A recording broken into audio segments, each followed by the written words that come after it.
Hey guys, Explore 101 here, and today we're going to be talking about rat traps for your bug out bag, get home bag, and to gather game while you in a survival situation while you're stuck in the woods. Now these things are alright, they're really cheap. This cost me about $2, but there's a couple problems that we got to talk about with these. One being that they're not really strong enough. The spring tension that are on these are made for just that, catching rats. So the only thing it's going to get you is a mouse, a rat, maybe a chipmunk, small bird.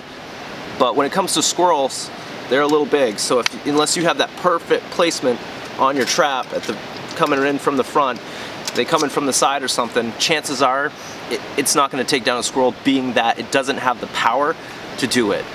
Could happen, but in a survival situation you don't want could to happen. You want to make sure that you're getting game. You want to make sure that they're not taking your bait and running off because this trap isn't strong enough. So we're going to try solving that problem today. Another problem being is that this is slippery. This wood is slippery. This gets pulled back. You can stick your finger in here and you can pull it right out.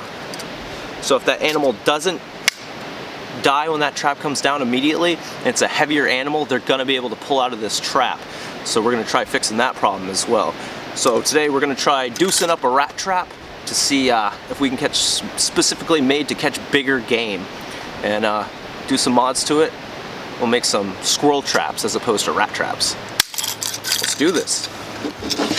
Okay, to get rid of the slipping problem, I took a 1/16" drill bit and drilled small holes all around the perimeter, the outside of the trap, where the kill bar comes down. And I put in 1" ring shank nails.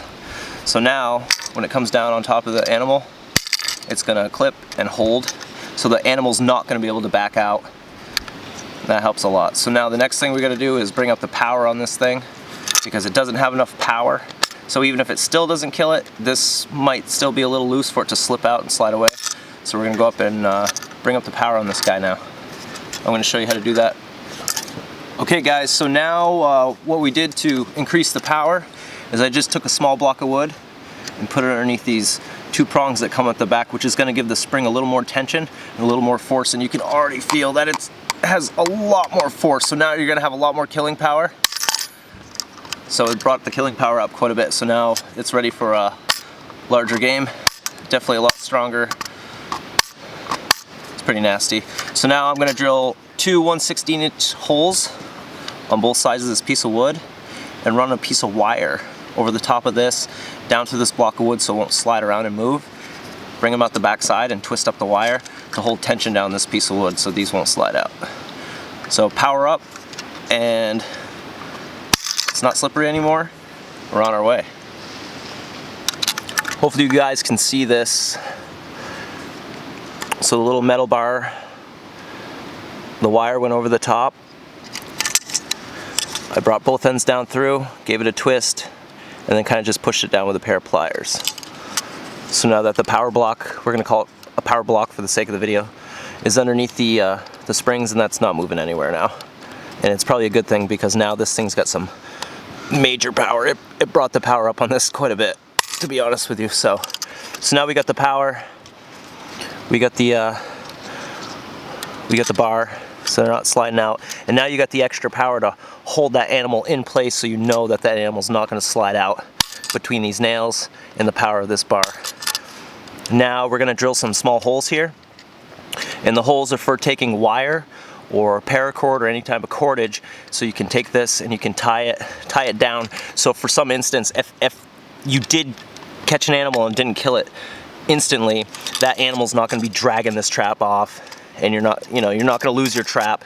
You're not going to lose the animal. That animal's going to be stuck in this trap, but if they were to walk off, there goes your trap with it, and we don't want that. So we're going to drill some holes here, and you can actually be able to mount it on a tree as well, like this, with the bottom down. So when the squirrel's going to be more apt to go up a tree and come at it from one angle to lick the bait off the end.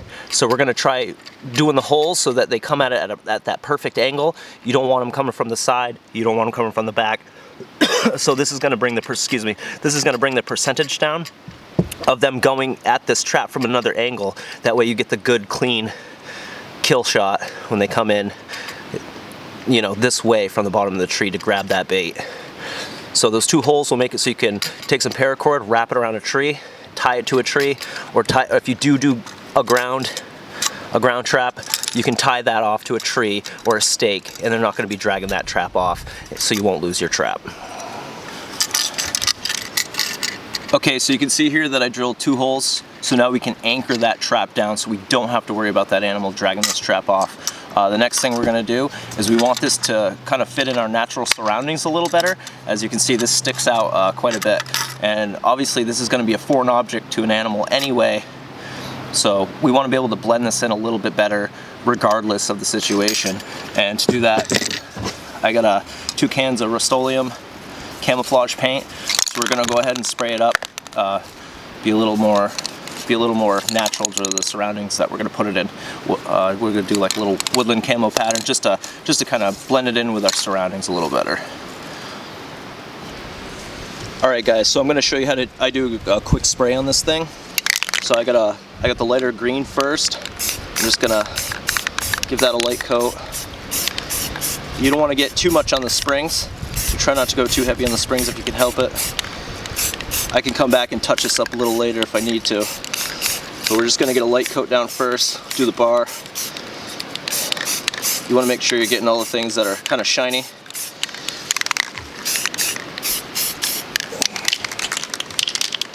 Hitting that a little heavy, but I'm trying to do this kind of quick, just to show you guys. Pick this up, we're going to get underneath there.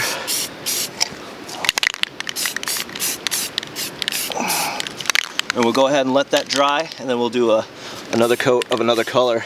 And I'll show you how I give it just a quick little camo job.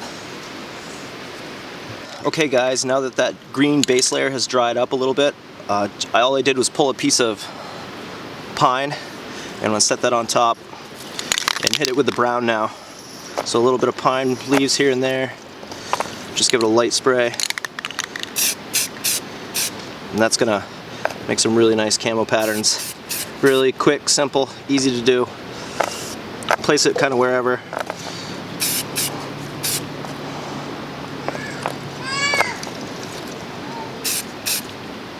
That's kind of going to give us the pattern we're looking for. There's no rhyme or reason here, just do what you want to do.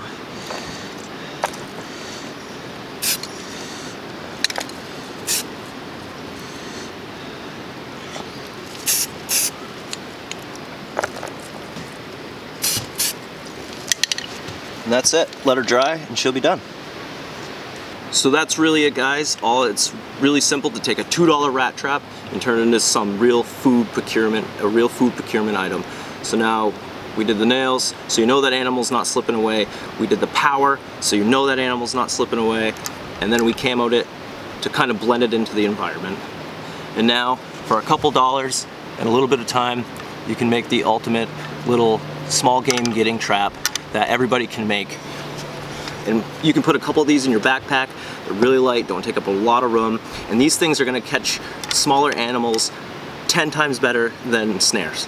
They trigger really easy. You don't have to fool around. Take time out, make snares. They're right in your backpack.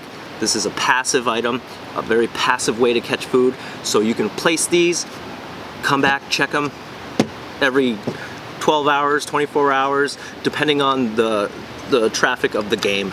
And this allows you to do other things, more active ways of getting food, fishing, hunting in a survival situation, taking care of your shelter, getting firewood, taking care of yourself while these are out busy gathering food for you.